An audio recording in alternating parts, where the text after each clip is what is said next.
The blood soaking through Clara Whitmore's calico dress had long since turned from bright crimson to a dark, ominous brown by the time her sister managed to drag her up the steps of Dr. Harlan Briggs's office in Silver Creek, Montana Territory, on that sweltering July afternoon in 1882.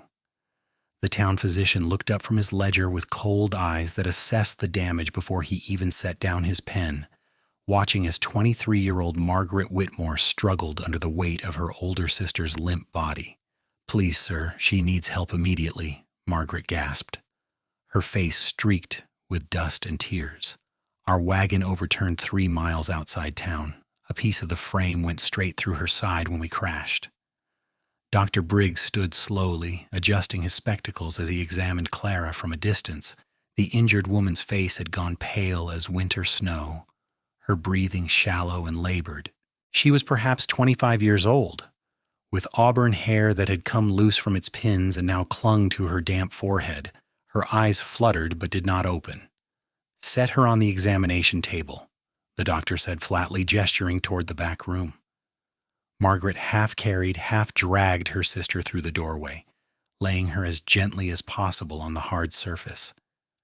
Clara moaned, a sound so pitiful it would have moved a stone to compassion, but Dr. Briggs merely crossed his arms. "That is a serious wound," he observed. "She will require surgery, careful monitoring, and at least a week of recovery here in my care."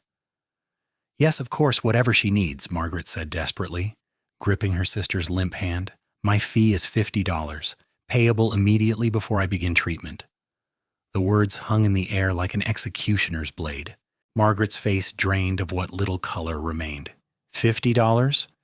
"But sir, we do not have that kind of money. Our parents died last winter, and we were traveling to Butte where Clara was to begin work as a school teacher. Everything we own is in that wagon, and most of it is damaged beyond use. Then I suggest you find someone willing to extend you credit, or perhaps the church might take up a collection, doctor," Briggs replied, returning to his front office. "I am a medical professional, not a charity. I have expenses, supplies to purchase, and my own family to feed. $50, or I cannot treat her." "She will die," Margaret's voice rose to a shriek. "You cannot just let her die. I am deeply sorry for your circumstances, but I have been taken advantage of too many times by those who promise payment later. 3 families still owe me money from last year. I will not add another to that list. $50, Miss Whitmore." Margaret's mind raced through impossible calculations. They had perhaps $8 between them. Meant to last until Clara received her first month's salary, she had no jewelry to sell except their mother's wedding ring, which might fetch $10 at most. The wagon and horses belonged to the freight company that had hired them for the journey. There was no time to wire relatives back east, and even if there were, none of them had money to spare. "Please," she whispered, tears streaming down her face, "I am begging you." Dr. Briggs's expression did not soften. $50. Outside, the late afternoon sun beat down mercilessly on Silver Creek's main street. Dust devils danced between the buildings, and the handful of people moving about their business paid no attention to the desperate girl who stumbled out of the doctor's office sobbing. Margaret looked frantically up and down the street, seeing the general store, the saloon, the feed and grain depot, the hotel. Somewhere in this town there had to be someone with a kind heart and available funds. She rushed first to the general store, where the proprietor listened to her story with genuine sympathy before shaking his head. "I wish I could help, miss, but I have barely enough to restock my shelves this month. The mining company's been slow paying its workers, which means they are slow paying me. I might be able to spare $5, but no more." The hotel owner was even less encouraging. "These are hard times for everyone, young lady. I suggest you pray." Prayer seemed like the only option left when Margaret found herself standing outside the Silver Creek saloon, her last hope resting on the charity of strangers who might be inside. She had never entered such an establishment in her life. Her mother would have fainted at the very idea. But Clara was dying, and propriety seemed a small price to pay for her sister's life. The interior was dimly lit and smelled of tobacco, whiskey, and sawdust. A handful of men occupied tables playing cards or drinking. The bartender, a heavy-set man with impressive mustaches, looked up in surprise at the sight of a respectable young woman entering his domain. "Please, I need help," Margaret announced to the room at large, her voice breaking. "My sister is dying in the doctor's office, and he refuses to treat her without payment of $50. We have no money, no family here, nothing. If anyone could find it in their heart to loan us the funds, I swear on my parents' graves that we will repay every cent." The men exchanged uncomfortable glances. One turned away entirely, another studied his cards with sudden intensity. A grizzled old-timer spoke up from the corner. $50 is a fortune, girl. That is 2 months' wages for most folks around here." "I know," Margaret whispered, "but she will die without treatment. She is all I have left in this world." The silence that followed was broken only by the ticking of the clock behind the bar. Margaret felt her last shred of hope crumbling. She turned to leave, to go back and hold her sister's hand while she died, when a voice from the darkest corner of the room spoke up. "I will pay it." Every head turned. A man rose from a table near the back, where he had been sitting alone with a nearly untouched glass of whiskey. He was tall, perhaps 30 years old, with dark hair that needed cutting and several days' worth of stubble on his strong jaw. His clothes marked him as a working man, a ranch hand most likely, though they were clean and well-maintained.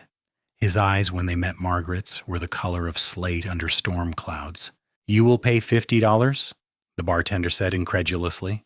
"Cole, that is most of your stake money." The man called Cole reached into his vest pocket and pulled out a worn leather wallet. "I reckon I will manage without it." He counted out bills with steady hands, then crossed the room to press the money into Margaret's trembling fingers. "Here, take this to the doctor now before we waste any more time." Margaret stared at the money as if it were a miracle made manifest. "I do not know what to say. Thank you does not seem sufficient. I promise you we will repay you, every dollar. I do not know how or when, but I swear it. We can worry about that later. Your sister needs help now." His voice was deep and calm, the kind of voice that could steady frightened horses or soothe a worried child. Margaret did not waste another second. She ran back to the doctor's office, Cole following at a more measured pace. She burst through the door, waving the bills. "I have the money. $50. Please, you must help her now." Dr. Briggs took the money, counted it twice, then nodded. "Very well. You will need to wait outside. The surgery will take several hours." "I am staying with her," Margaret said firmly. "Absolutely not. I cannot work with hysterical family members hovering over me outside, both of you." Cole gently took Margaret's elbow. "Come on, he is right. Let the man do his work." They retreated to the covered porch outside the office, where 2 rough wooden chairs offered the only seating. Margaret collapsed into one, her body finally giving into the shock and terror of the past few hours. She buried her face in her hands and wept, great heaving sobs that shook her entire frame. Cole sat down in the other chair, saying nothing. He did not try to offer empty comfort or false promises. He simply sat, a quiet presence in the gathering dusk.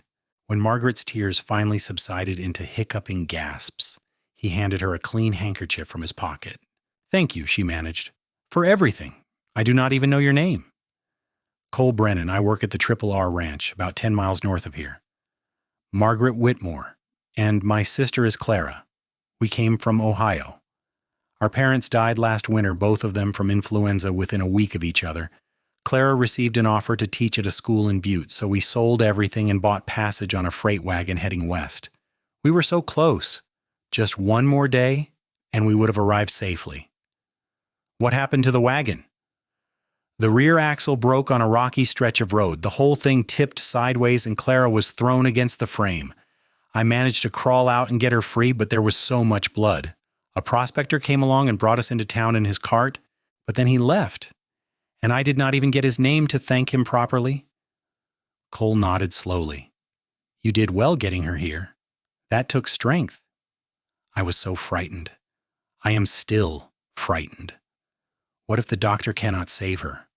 What if it is already too late? Dr. Briggs is a hard man, but he is a capable physician. If anyone can help your sister, it is him.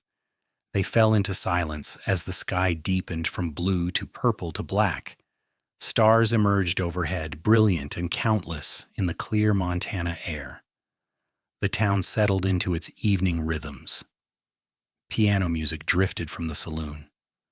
Voices called goodnight to one another. Horses whinnied in the livery stable down the street. And still there was no word from inside the doctor's office. Margaret tried to pray, but the words would not come. Her mind kept circling back to the horrible image of Clara, so pale and still, possibly dying on that examination table while she sat helpless outside. She thought of their childhood together in Ohio, of Clara teaching her to read, of the two of them nursing their parents through their final illness, of the promise they had made to build a new life together in the West where opportunity awaited. "You should go," she told Cole after an hour had passed. "You have already done so much. There is no reason for you to sit here all night." "I have got nothing pressing to attend to," he replied. "I was planning to play cards at the saloon, but I'm just as content sitting here." "But why? You do not know us. We are complete strangers." Cole was quiet for a long moment, his eyes fixed on the dark street before them. "About 5 years ago, I was working a cattle drive up in Wyoming, got caught in a stampede. A longhorn gored my leg, tore it open from knee to hip.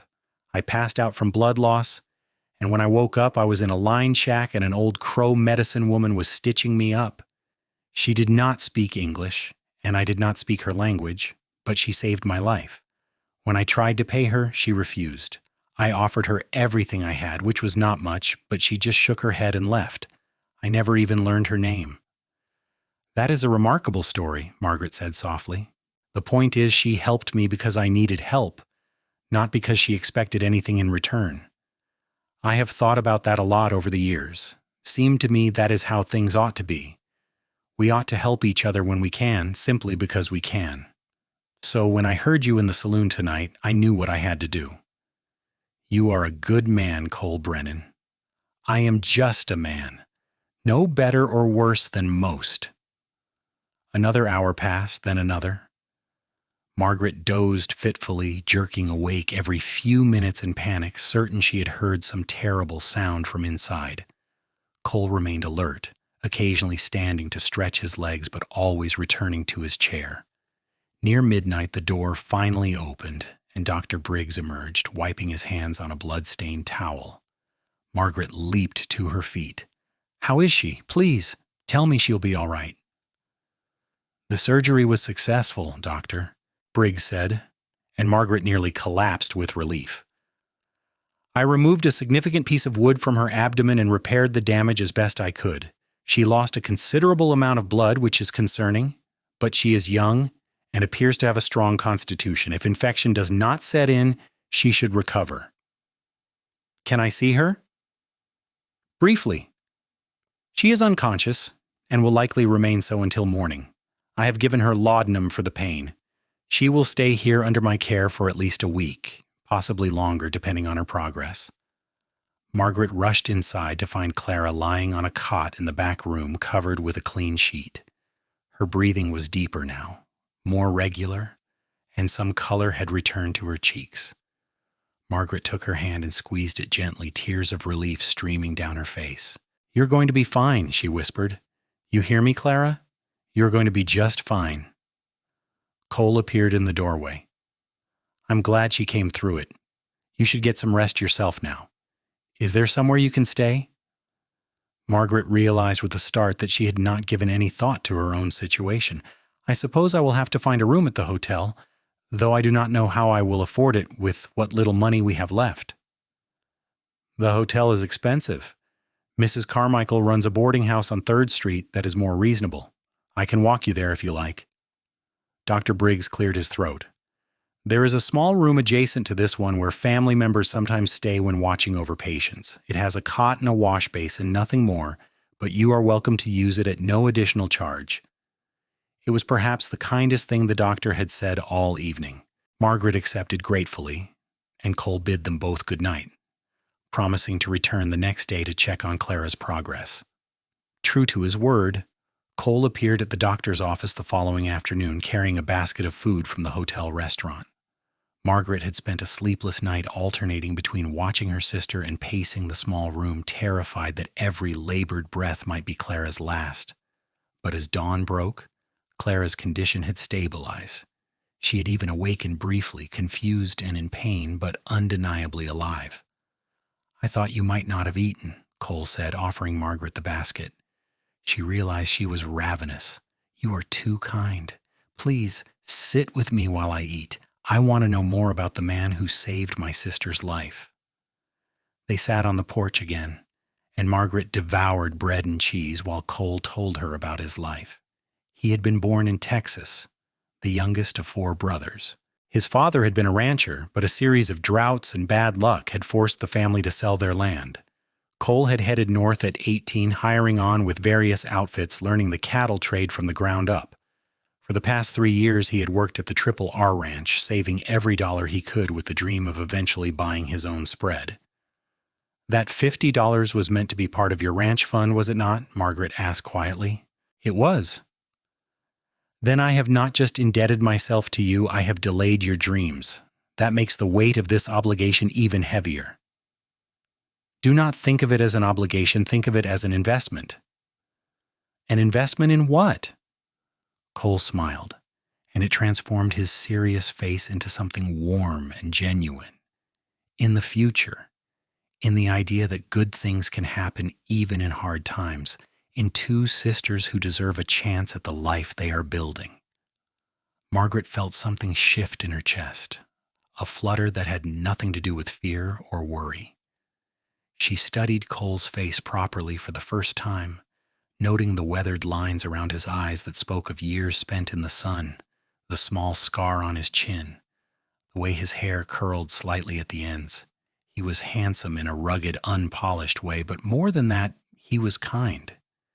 Genuinely, deeply kind in a manner that seemed increasingly rare in the world.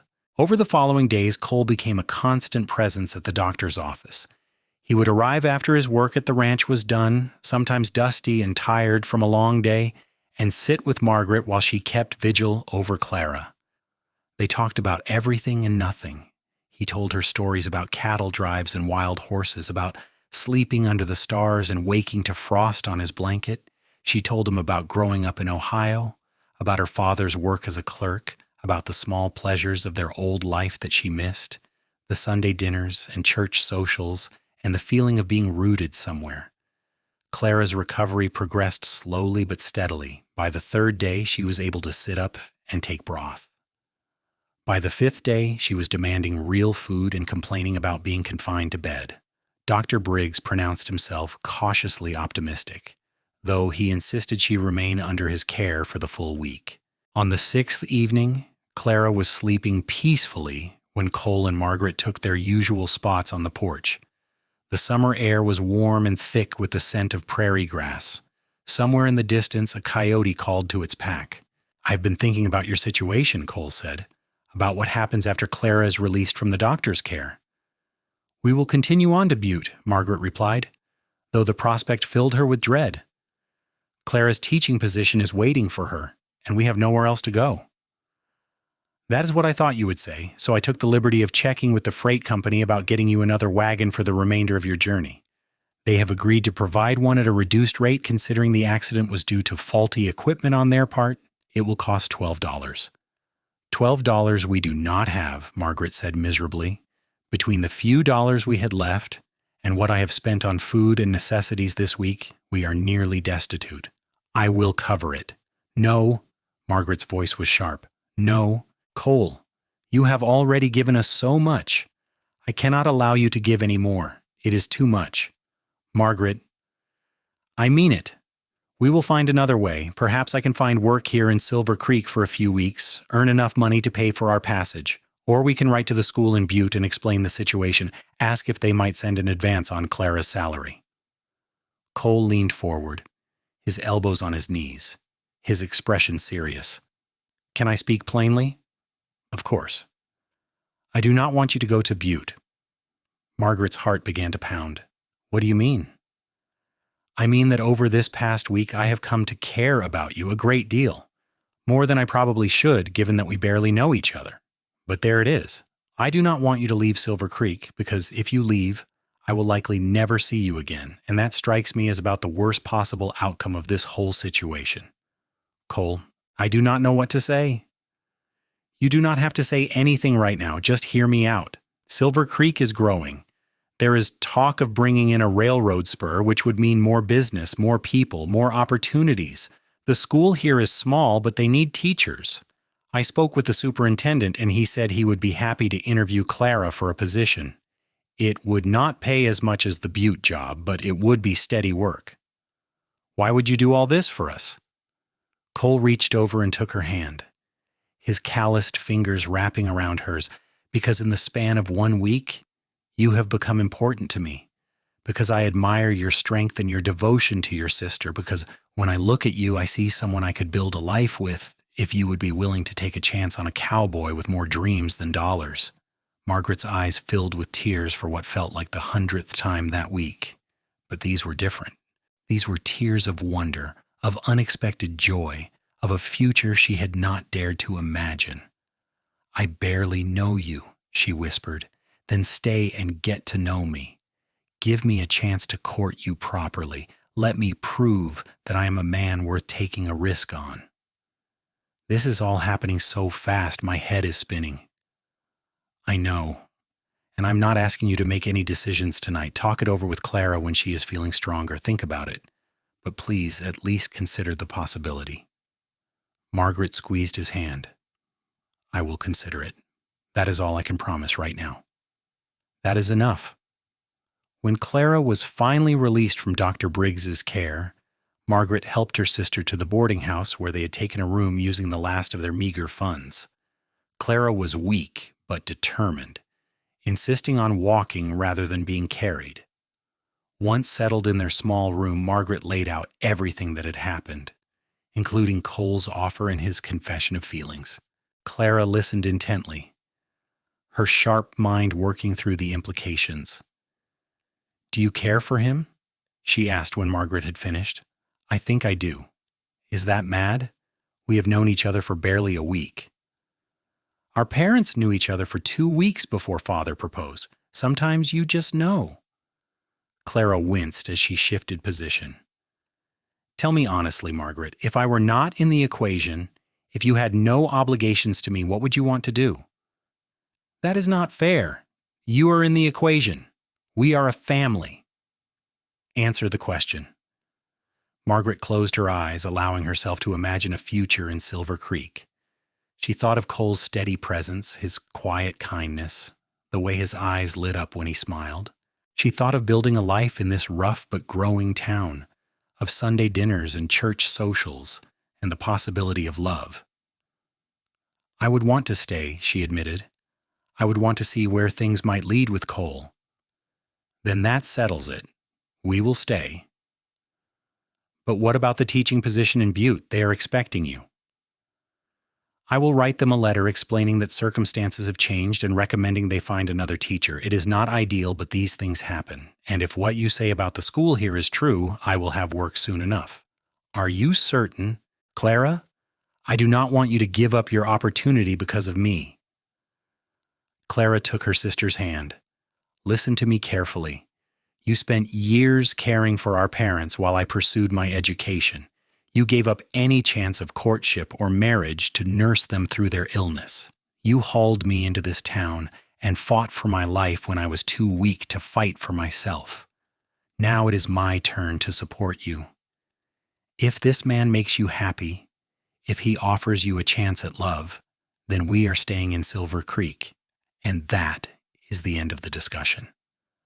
Margaret hugged her sister carefully, mindful of her healing wound. When did you become so wise? I have always been wise. You were just too busy taking care of everyone else to notice. The next day, Margaret found Cole at the general store, purchasing supplies for the ranch. When she told him their decision, his face broke into a grin that made him look almost boyish. You are staying? Truly? We are staying. Clara wants to interview for the teaching position, and I will need to find work as well. We still need to repay you the money you spent on our behalf. Forget about the money. Absolutely not. We will repay every cent even if it takes years. A debt is a debt. Cole's expression turned serious. Then let me propose an alternative. Instead of repaying me in money, which I know you need for yourselves, repay me in time. Let me court you properly. Come to church socials with me. Let me take you on picnics. Give me the chance to show you the kind of life we could have together. That seems like a rather advantageous trade for me and a poor deal for you. On the contrary, it is exactly the deal I am hoping for. Margaret felt a blush creep up her neck. Very well, I accept your terms, though I maintain that we will still repay the money eventually. Stubborn woman. You should probably know that about me from the start. The courtship that followed was unlike anything Margaret had experienced in her sheltered life in Ohio. Cole was attentive without being overwhelming, respectful, but not distant. He brought her wildflowers picked from the prairie. He taught her to ride a horse properly, laughing with her rather than at her when she nearly fell off. He took her and Clara on a picnic by the creek that gave the town its name, spreading a blanket under the cottonwood trees and unpacking cold chicken and fresh bread. Clara recovered her strength week by week, and true to Cole's word, the school superintendent offered her a position teaching the younger children. The salary was modest but fair, and it came with a small house on the edge of town that the school provided for its teachers. Clara insisted that Margaret move into the house with her, giving them a proper home for the first time since their parents' death. As summer faded into autumn, Margaret found work at the general store, helping with inventory and serving customers. The owner, Mr. Peterson, was pleased to have someone literate and personable behind the counter. The work was not glamorous, but it was honest and steady. More importantly, it allowed Margaret to become part of the community, learning the names and stories of the people who made up Silver Creek.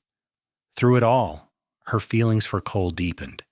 She learned that he was a man of his word, that he worked harder than anyone she had ever known, that he treated everyone from the richest rancher to the poorest prospector with the same respect. She learned that he loved horses and had a gift for gentling even the most skittish animal. She learned that he had a dry sense of humor and a surprising knowledge of poetry, the result of a school teacher mother who had insisted all her sons memorize verses. They spent long evenings sitting on the porch of the house Margaret shared with Clara, talking about their dreams and fears. Cole told her about the land he wanted to buy, 500 acres north of town with good grass and water. Margaret told him about her desire to maybe one day open a lending library, to bring books to this frontier town where education and culture were still scarce commodities. We could do both, Cole said one October evening, when the air had turned crisp and the leaves on the cottonwoods blazed gold. If we pooled our resources, our dreams, we could build something together, a ranch and a library, a life. Cole Brennan, are you proposing to me? Not yet. When I propose, it will be more romantic than this, but I am letting you know my intentions. I want to marry you, Margaret. I want to build a future with you, and I am hoping you feel the same way. Margaret's heart swelled with certainty. I do feel the same way. I love you, Cole.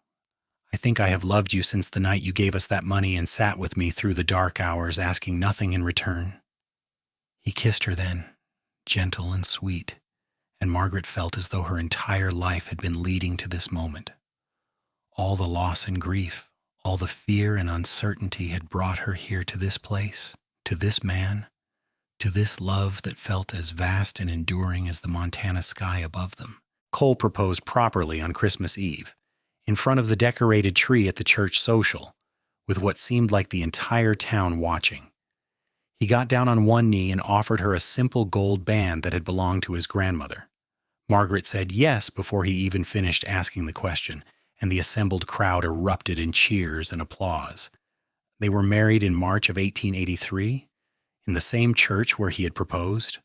Clara stood as Margaret's attendant, fully recovered now and thriving in her role as teacher. Several of Cole's fellow ranch hands attended, along with half the town. Mr. Peterson gave them a set of china as a wedding gift. Dr. Briggs, in a rare show of warmth, provided a case of fine wine. Even Mrs. Carmichael from the boarding house came, dabbing at her eyes with a handkerchief during the ceremony. After the wedding, Cole and Margaret moved into a small cabin on the land Cole had finally been able to purchase. It was not the 500 acres he had dreamed of, but it was a start. 160 acres of good grazing land with a creek running through it. They had enough money saved between them to buy a small herd of cattle and a few horses. The work was brutal and endless, but they tackled it together, rising before dawn and collapsing into bed exhausted each night. That first year tested them in ways Margaret had never imagined. A late spring blizzard killed 3 of their calves.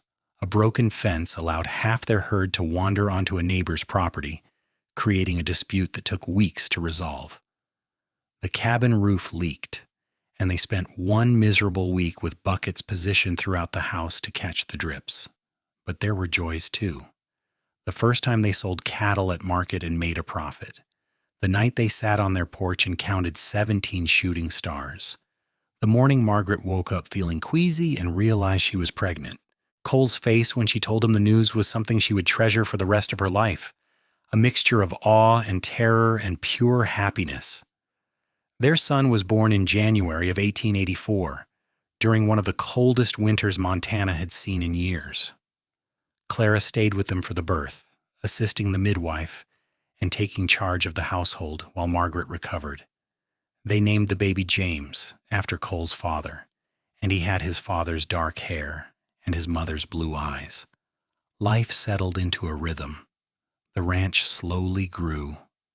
They added more cattle, built a proper barn, enlarged the cabin to include 2 more rooms. Clara visited often, sometimes bringing her students on educational outings to learn about ranch life. Margaret started her lending library, beginning with just a few dozen books kept in a corner of the general store, but eventually expanding to a dedicated room that the town council helped fund. 3 years after James was born, Margaret gave birth to a daughter they named Catherine. 2 years after that came another son, David. The cabin that had seemed so spacious when they first moved in now rang with the sounds of children playing, arguing, laughing. Cole built a larger house, a real ranch house with a wide porch and enough bedrooms for everyone. The years passed in the way years do, each one bringing its own challenges and triumphs. Cole and Margaret worked side by side, building not just a ranch but a legacy. They became pillars of the Silver Creek community. Cole served on the town council. Margaret's library became a point of pride for the whole area, drawing visitors from neighboring towns. Clara eventually married as well, a school teacher from Butte who came to Silver Creek to interview for a position and fell in love with her instead. They had 2 children of their own, and the 2 families remained close, celebrating holidays together and helping each other through hard times. On their 20th wedding anniversary, Cole took Margaret back to the spot by Silver Creek where they had gone on their first picnic. The cottonwood trees were taller now, their branches spreading wide over the water. Cole spread the same blanket they had used all those years ago, carefully preserved by Margaret. "Do you ever regret it?" he asked, as they sat watching the water flow past. "Staying here instead of going to Butte? Marrying a cowboy instead of having some easier life somewhere else?" Margaret took his hand, studying the lines and calluses that marked a lifetime of hard work. Her own hands were no longer soft either. They bore the marks of their shared life. The work and worry, the building and creating. "Not for a single moment," she said. "You gave me everything I never knew I wanted. A home, a family, a love that has only grown deeper with each passing year. How could I possibly regret that?" "I have been the luckiest man alive," Cole said quietly. "From the moment I heard you in that saloon asking for help, I knew my life was about to change. I just did not realize how much or how wonderfully." They sat together as the sun set, painting the Montana sky in shades of orange and pink and purple. Somewhere in the distance they could hear their cattle lowing, the sound as familiar now as their own heartbeats. The ranch sprawled around them, hundreds of acres now, the fruit of 20 years of partnership and perseverance. Margaret thought back to that terrible day when Clara had been injured, when their future had seemed so uncertain and frightening. She thought about the doctor's cold refusal, about her desperate plea in the saloon, about Cole stepping forward from the shadows with his quiet offer of help. Such a small moment, really. Just one man choosing to be kind to strangers. But that moment had changed everything. She leaned against Cole's shoulder, feeling the solid warmth of him, the steadiness that had been her anchor through all the years. "Thank you," she whispered. "For what?" "For being the kind of man who helps people. For seeing someone in need and doing something about it. For loving me so well." Cole pressed a kiss to the top of her head. "Loving you has been the easiest thing I have ever done. The ranch, the hard work, the struggles, those were challenging. But loving you? That has been as natural as breathing." As darkness fell and stars emerged overhead, they packed up their picnic and rode home together, side by side as they had been for 20 years. The house was ablaze with light when they arrived, their children having lit every lamp in anticipation of their return. James, now a young man of 19, was working the ranch alongside his father. Catherine, at 16, was training to be a teacher like her aunt. David, the baby at 14, was showing a gift for working with horses that surpassed even his father's considerable skill. The family gathered for dinner that night along with Clara and her family. The table was crowded and noisy, full of conversation and laughter.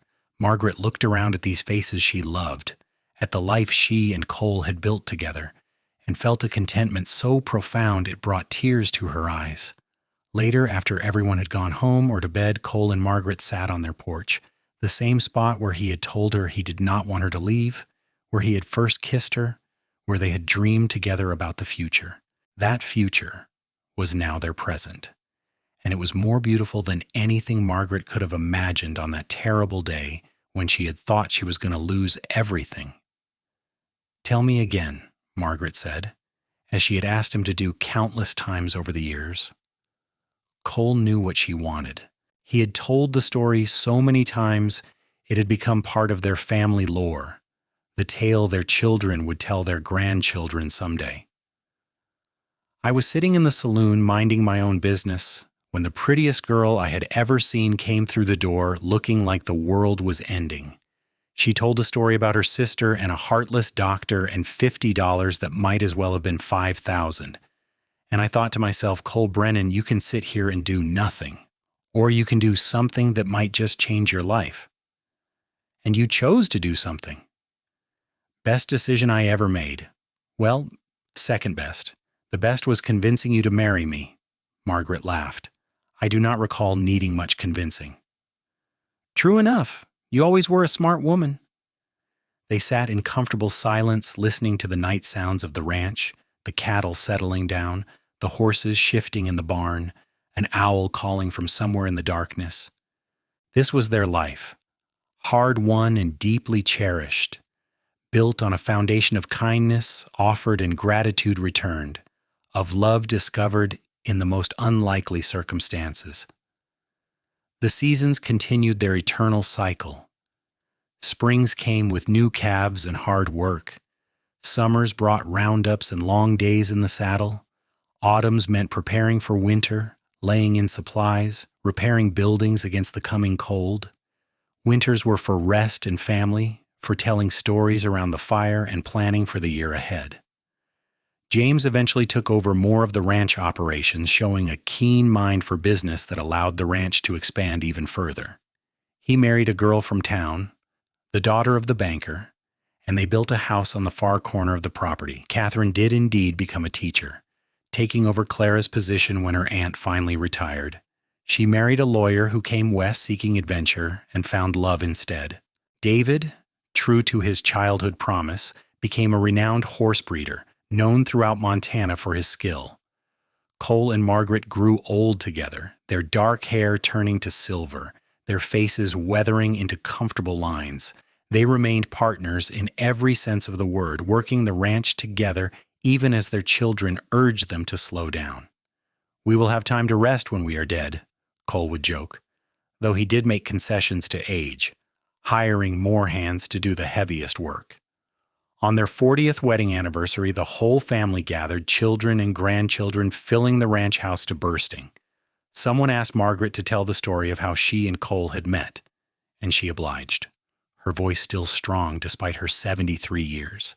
The doctor refused to treat Clara without payment, she began, and the grandchildren who had heard the story 100 times still leaned forward eagerly. I had nowhere to turn, no money, no hope.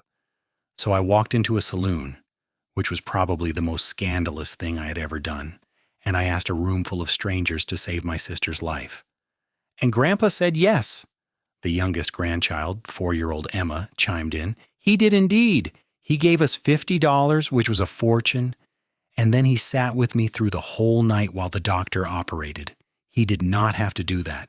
He could have paid the money and left, but he stayed. Cole reached over and took her hand, his grip still strong. How could I leave? I had just met the woman I was going to marry. I was not about to let her out of my sight. You did not know that then, Margaret protested, as she always did when he claimed to have known from the first moment. I knew something, Cole insisted. Maybe I did not know exactly what, but I knew you were important. I knew I wanted to be there for whatever came next. The children and grandchildren begged for more stories, and Cole and Margaret obliged, trading tales back and forth. They talked about their wedding, about the early years on the ranch, about the time a grizzly bear wandered into their yard and Cole had to scare it off with nothing but a shotgun and determination. They talked about droughts survived and good years celebrated, about neighbors who became friends and friendships that lasted lifetimes. As the evening grew late and the youngest children started yawning, the family gradually dispersed, heading to their various homes on and around the ranch property. Clara, now a widow, stayed the night as she often did. The two sisters sat up late with Margaret, reminiscing about Ohio and their parents and the journey west that had changed both their lives. I never thanked you properly, Clara said, for fighting so hard to save me that day. You could have given up. Most people would have. You are my sister. Giving up was never an option. Still, I want you to know that I'm grateful. Not just for saving my life, but for everything that came after. If we had made it to Butte as planned, who knows what would have happened. Maybe I would have been happy there, maybe not. But staying here, becoming part of this community, watching you build this beautiful life with Cole, that has been a gift. The sisters embraced, holding each other the way they had on that awful day 40 years ago when everything had seemed lost. But they were not young women anymore, desperate and afraid. They were elders now, matriarchs of a family that sprawled across the Montana Territory, women who had survived and thrived in a harsh land. Cole and Margaret's final years together were gentle. They spent more time on the porch, watching the sun set over the land they had made their own.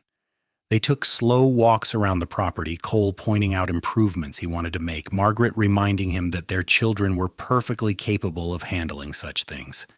They attended church every Sunday, sitting in the same pew they had occupied for over 4 decades.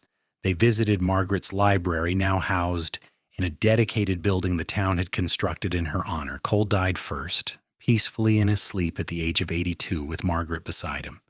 The entire town turned out for his funeral. Ranchers and shopkeepers, teachers and students, everyone whose lives he had touched over the decades. They buried him on a hill overlooking the ranch, under the open sky he had loved so much. Margaret lived another 3 years without him, surrounded by her children and grandchildren, but never quite whole again. She spent her days in the library reading and helping others discover the joy of books. She wrote letters to old friends and new ones. She watched her grandchildren grow and wondered at how much the world had changed since her own youth. When she died at 85, on a warm summer evening with all her family gathered around her, her last words were about Cole. "Tell him I am coming," she whispered to James, her eldest. "Tell him to wait for me." They buried her beside Cole on that windswept hill. The grave marker was simple, listing their names and dates, but someone, perhaps one of the grandchildren, added a line beneath, "He gave everything for love and received everything in return." The ranch continued, passed down through the generations. The library remained, expanding over the years, but always bearing Margaret's name.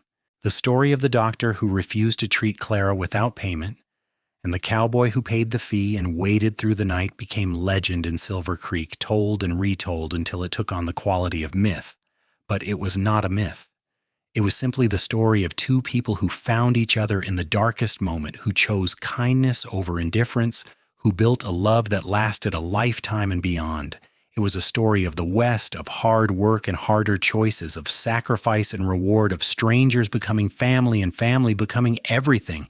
And if, on quiet evening, someone passing by the old ranch house reported seeing two figures sitting on the porch, silhouettes against the sunset, well, nobody in Silver Creek questioned it. Some loves, they said, were strong enough to outlast even death, enduring as long as the mountains stood and the creek flowed and the Montana sky stretched endless overhead.